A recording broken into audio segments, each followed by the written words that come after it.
तर वैष्णवीची हत्या करणारा नराधम सासरा राजेंद्र हगवणे हा किती गेंड्याच्या कातडीचा होता हे पाहिल्यावर तुमचा प्रचंड संताप होईल। सुनेच्या रक्ताने लाल झालेल्या हातानेच त्या हैवानानं निर्लज्जपणे हॉटेलमध्ये जाऊन मटण खाल्लं। वैष्णवीच्या मृत्यूच्या दुसऱ्याच दिवशी सासऱ्यानं एका हॉटेलमध्ये जाऊन जेवणावर ताव मारल्याचा व्हिडिओ समोर आलाय। उचळ माथ्यानं हा नराधम हॉटेलात गेला आणि बाहेरही आला। त्याच्या चेहऱ्यावर भीतीचा लवलेशही नव्हता। सुनेची हत्या केल्याचा कोणताही पश्चाताप या नराधमाला झालेला नव्हता। त्यामुळे हगवणे कुटुंब किती उलट्या काळजाचं आहे हे पुन्हा अधोरेखित होतंय। राज्यभरात या घटनेमुळे हळहळ व्यक्त होतीये, पण दुसरीकडे राजेंद्र हगवणे चक्क मटण पार्टी करतोय। हा व्हिडिओ व्हायरल झाल्यानंतर तीव्र संताप व्यक्त केला जातोय। या प्रकरणातील जे आरोपी आहेत राजेंद्र हगवणे हे वैष्णवी हगवणे ही जी आत्महत्या झाल्यानंतर त्याच्या दुसऱ्या दिवशी वडगाव मावळ येथील या हॉटेलमध्ये म्हणजे तांबडा पांढरा या हॉटेलमध्ये ते आले होते आणि या हॉटेलमध्ये येऊन त्यांनी येथे येऊन मटणाची पार्टी केली होती। त्यांनी येथे येऊन मटणावर ताव मारला होता। एकीकडे सुनेच्या चितेची आग थंड होती ना होती तोच त्यांना याचा काही घेणं देणं नव्हतं। मात्र त्यांनी तिथं येऊन या टेबलवर येऊन त्यांनी मटणाची पार्टी केली होती आणि त्यांच्यासोबत अजून त्यांचे 2-3 मित्र होते। मात्र आता याच हॉटेलचा आता जो CCTV आता तो व्हायरल झालेला आहे, कारण की कालच बारामतीमध्ये अजित पवार यांनी सांगितलेले होते कोणी असे जे आरोपी असतील त्यांची गय केली जाणार नाही। मात्र काल अजित पवारांनी भरसभेमध्ये आरोपींबाबत पोलिसांनाही सूचना केल्या होत्या की जिथंही हे आरोपी भेटतील त्यांच्या मुसक्या आवळ्या। मात्र आज बावधन पोलिसांनी राजेंद्र हगवणे यांना अटक केलेली आहे। आपण जर पाहायला गेलं एकीकडं हुंड्यासाठी हा बळी घेतल्या गेल्याचं बोललं जात आहे, तर दुसरीकडे जर आपण पाहायला गेलं तर आपल्या सुनेच्या चितेची राख शांत न होत देता तरी याच ठिकाणी याच टेबलवर राजेंद्र हगवणे यांनी मटणाची पार्टी केल्याचं CCTV मध्ये कैद झालेलं आहे। गणेश दुडाम, न्यूज 18 लोकमत, मावळ। अतिशय हिंस्र जनावरं आहेत ही माणसाच्या रूपामधली। त्यांना म्हणजे बोलावं तितकं कमी आहेत। खरोखरच ही जनावरं आहेत आणि अशी नालायक जनावरं आपल्या समाजात ताट मान करून कॉलर ताट करून समाजामध्ये एक पुढारी म्हणून वावरतात। एकंदरीत कुटुंबाला तुम्ही ओळखता आहात, काय प्रवृत्तीची लोक आहेत आधीपासून? नक्कीच हगवणे राजा हगवणे हा राष्ट्रवादीचा पदाधिकारी आहे। मांडेकरांच्या संपूर्ण इलेक्शनच्या यंत्रणेमध्ये ते हिरिहिरीने काम करत होते, त्यामुळे आम्हाला ते जवळून माहिती आहेत आणि आमच्या मुळशी तालुक्यातल्या असल्यामुळे त्यांचा संपूर्ण कुटुंब आम्हाला पूर्ण माहिती आहेत। खूप नालायक आणि नीच प्रवृत्तीची त्यांची दोन्ही मुलं आणि स्वतः बाप हे तीन लोकांची जी गँग आहे हगवण्यांची ती अतिशय हिंस्र आणि गुंड प्रवृत्तीची लोक आहेत। राजा हगवणेला आम्ही फार पूर्वीपासून जवळून ओळखतो। दारू, पार्ट्या, बाई हे सगळे त्याचे धंदे आहेत आणि मला असं वाटतं हे धंदे तालुक्यातल्या प्रत्येक माणसाला माहिती आहेत। स्वतःच्या जीवावर मजा मारू शकत नाही, कमवू शकत नाही, फक्त बायकांच्या जीवावर ते जगू शकतात, म्हणजे सुनांच्या जीवावर जगू शकतात। त्यांच्याकडनं हुंडा गोळा करायचा आणि बाहेर बायका फिरवायच्या, दारू ढोसायची, मजा मारायची, त्यासाठी त्यांना बांगड्या देण्यासाठी आम्ही थांबलो होतो। तर वैष्णवी हगवणे मृत्यू प्रकरणातील आरोपी सासरा आणि दीराला तब्बल 8 दिवसांनी अटक झाली आहे। सासरा राजेंद्र हगवणे आणि दीर सुशील हगवणे गेल्या 7 दिवसांपासून फरार होते। या प्रकरणी वैष्णवीचा पती शशांक, सासू लता, नणंद करिश्मा यांना याआधीच अटक करण्यात आली आहे, पण सासरा आणि दीर फरार होते। दोन्ही आरोपी पुणे जिल्ह्यातील एका खेडेगावात लपून बसले होते। आज सकाळी त्यांना स्वारगेट परिसरातून अटक करण्यात आली आहे। हगवणे बापलेकाला 28 मे पर्यंत पोलीस कोठडी सुनावण्यात आली आहे।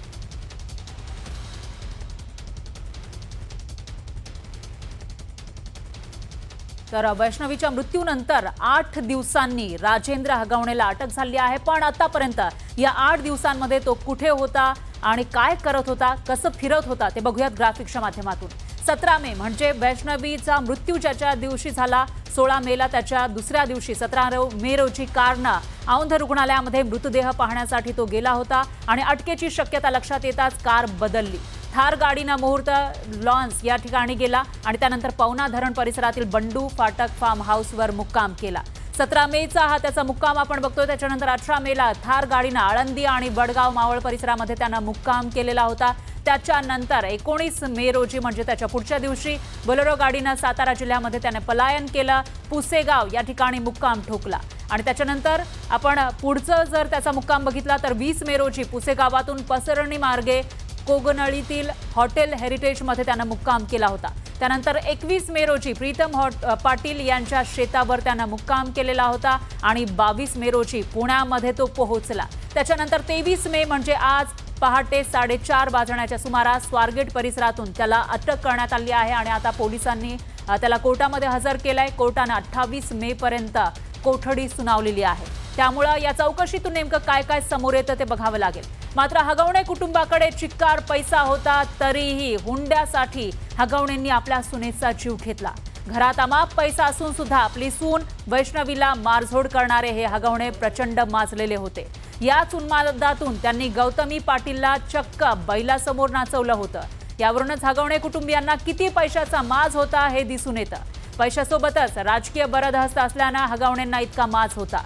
इतकंच नाही तर वैष्णवीच्या पती शशांक हगवणेचा मामा जालिंदर सुपेकर पोलीस महानिरीक्षक आहे। त्यामुळे हगवणेंना पोलिसांचीही भीती नव्हती। पैसा, राजकीय ताकद आणि पोलीस महानिरीक्षक मामाच्या जीवावर हगवणे कुटुंबानं आपल्या सुनांचा छळ लावला होता।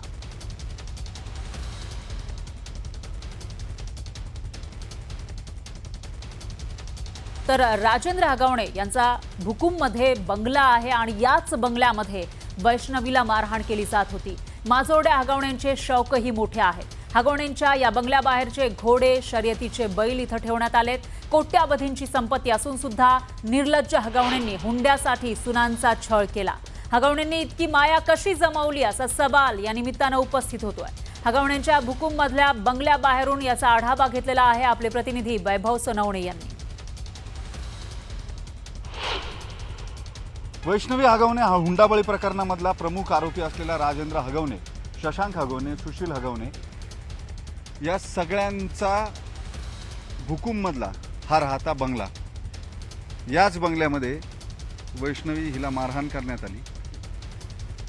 प्रचंड मोठी संपत्ती रस्त्याच्या लागून असलेल्या म्हणजे पिरंगुटकडे जाणाऱ्या मूळ मार्गाच्या बाजूला लागून असलेली कोट्यवधी रुपयांची शेती, उंची शोक जनावरांची सुद्धा, घोडा आहे घरी, बैल आहेत, शर्यतीची बैल आहेत, पालखीसाठी सन्मानासाठीची बैल आहेत। हा इथं घोडा बांधलेला आहे, घोड्याची पागा केलेली आहे इथं।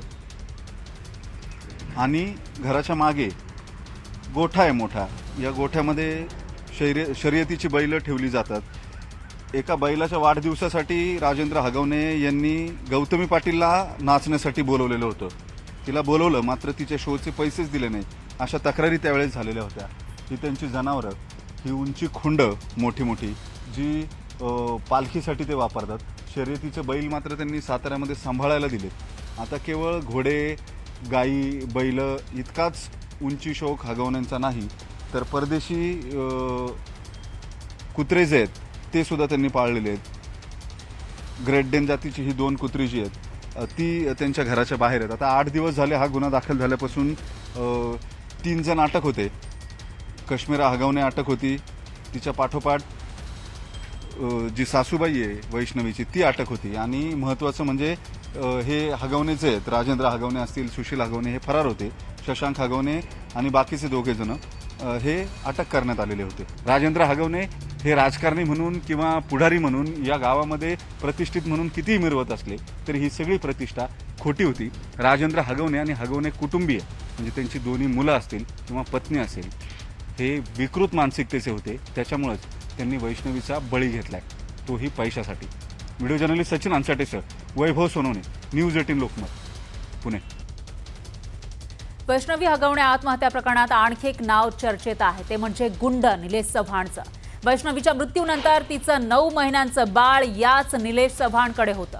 कसपटे कुटुंबीय जेव्हा वैष्णवीच्या मुलाला घेण्यासाठी गेले तेव्हा निलेश चव्हाणनं बंदूक दाखवून धमकावल्याचा आरोप करण्यात आला होता। यानंतर कसपटे कुटुंबीय मुलाला न घेताच परतले। अखेर या प्रकरणामध्ये पोलिसांनी गुन्हा दाखल केलाय। हा निलेश चव्हाणची वैष्णवीची नणंद करिश्मा हगवणेशी घट्ट मैत्री आहे आणि आता याच निलेशचे कारनामे समोर आलेत। निलेशनं त्याच्या पत्नीचा छळ केल्याचंही समोर आलंय। स्पाय कॅमेऱ्याच्या सहाय्यानं पत्नीचे आक्षेपार्ह व्हिडिओ रेकॉर्ड केल्याबद्दल निलेशवर गुन्हा दाखल झाला होता. 2019 साली पुण्यातील बारजे पोलीस ठाण्यात हा गुन्हा त्याच्यावर दाखल झाला होता. मी स्वतः त्याच्यावरती जे मागं जे हे झालं होतं प्रकरण, तेव्हा मी पण त्याच्या पण नावाची कंप्लेंट दिलेली आहे. त्याचंही नाव त्या FIR मध्ये आहे. म्हणजे मला तरी ऐकण्यातून आलेलं आहे की तो म्हणजे करिश्मा हगवणे हिचा मित्र आहे तो, आणि माझ्या दर भांडणामध्ये तो असायचा. निलेश चव्हाण. दर भांडणामध्ये तो असायचाच, आणि तो सगळ्या मीटिंग घेऊन तो म्हणजे सांगणार की हे चुकीचं आहे, हे बरोबर आहे. तो कायम मला आणि माझ्या मिस्टरांना चुकीचा ठरवत आला की करिश्मा बरोबर आहे, तुम्ही चुकीचे वागताय, असं करताय. कायम त्याच्या ऑफिसला, जे कर्वेनगर वारजेमध्ये कुठे तरी आहे त्याचं ऑफिस, तिथे कायम मीटिंग झालेली आहे. 19 तारखेला यातील जी कसपटे फॅमिली आहे, त्यातील जी दुर्दैवी महिला मयत झाली, तिचा जो बच्चू आहे, तो बच्चू यांच्याकडे त्या हगवणे फॅमिली दिला होता.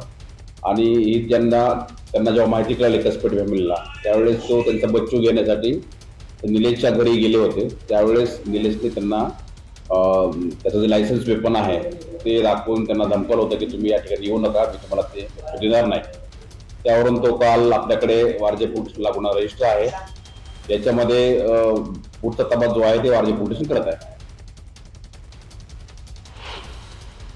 हा तर सर याचा क्रिमिनल रेकॉर्ड आहे. याच्यापूर्वी 2009ला सुद्धा याच्यावरती एक NC दाखल आहे. NCवर त्याच्यावर प्रिव्हेंटेशन सुद्धा केलेलं आहे. नंतर याच्यावरती इंजोडे पोलीस स्टेशनला ड्रंक ड्रायव्हरचा पण एक केस दाखल आहे, आणि त्याच्यावर सुद्धा त्याची पुढची प्रिव्हेंटेशन झालेली आहे. 2022 मध्ये याच्या पत्नीने, भाग्यश्री नाव आहे त्या पत्नीने, त्याच्यावरती 376-373 या कलमांमुळे त्याच्यावरती गुन्हा दाखल केलेला आहे, आणि त्याच्याविरुद्ध कोर्टामध्ये सुद्धा चार्जशीट पूर्वी गेलेला आहे. एकंदरीत पाहता याचे काही पास्ट क्रिमिनल रेकॉर्ड दिसून येत आहे. गेल्या काही दिवसांपासून पुणे पोलिसांच्या कारभारावर अनेक प्रश्न उपस्थित केले जात आहेत. अशातच पिंपरीमधील वैष्णवी हगवणेच्या हुंडाबळी प्रकरणी बावधन पोलिसांनी आज पत्रकार परिषद घेतली. पण पत्रकारांच्या एकाही प्रश्नाला उत्तर न देता अवघ्या 55 सेकंदात ही पत्रकार परिषद आटोपती घेण्यात आली. त्यामुळे या प्रकरणातील पोलिसांच्या भूमिकेबाबतचे सवाल अजूनही उपस्थित होत आहेत. तर प्रकरणातील अनेक प्रश्न हे अनुत्तरित राहिले. इतर प्रकरणांप्रमाणेच या प्रकरणातही पुणे पोलिसांची उदासीनता दिसून आली आहे. या उदासीनतेमुळेच वैष्णवीचा जीव गेल्याचा आरोप केला जातोय. तर वैष्णवी हुंडाबळी प्रकरणी सुरुवातीपासूनच पोलिसांची भूमिका संशयास्पद राहिली आहे. एक जीव गेल्यानंतरही असणारा त्यांचा ढिम्म प्रतिसाद, वैष्णवीच्या बाळाच्या तपासासाठी केलेली चालढकल, यामुळे सामान्यांनी पोलिसांवर विश्वास ठेवावा की नाही असा प्रश्न उपस्थित होतोय. दोन आरोपी जे आहेत, राजेंद्र तुकाराम हगवणे सासरा आणि सुशील राजेंद्र हगवणे दीर, यांना आज पहाटे आमच्या पथकाने पुणे स्वारगेट येथून ताब्यात घेतलेलं आहे. त्यांना अटक करण्यात आलेली आहे. त्यांना माननीय न्यायालयापुढे आता PCR साठी पेश करण्यात येणार आहे. सदर गुन्हा यामध्ये वरिष्ठांच्या मार्गदर्शनाखाली अचूक दिशेने तपास सुरू आहे. सर्व पुरावे आम्ही संकलित करीत आहोत. सर्व पुरावे घेऊन योग्य कलमाखाली दोषारोप तयार करून या संपूर्ण गुन्ह्याला लॉजिकल एंडला नेऊन दोषसिद्धीसाठी नेण्यासाठी आम्ही कटिबद्ध आहोत. वैष्णवी हगवणे हिचा हुंड्यामुळे बळी गेलेला आहे आणि ती हत्या असल्याचा आरोप होत असतानाच पोलिसांच्या भूमिकेवर सुद्धा वेगवेगळे सवाल उपस्थित होत आहेत. त्यामुळे पोलीस आता या प्रकरणाचा तपास नेमका कसा करतात, कधीपर्यंत करतात, त्यातून नेमकं काय समोर येतं आणि जे प्रश्न त्यांच्याविषयी विचारले जात आहेत, उपस्थित केले जात आहेत, त्याला उत्तरं कधी देतात ते बघावं लागेल. यानंतर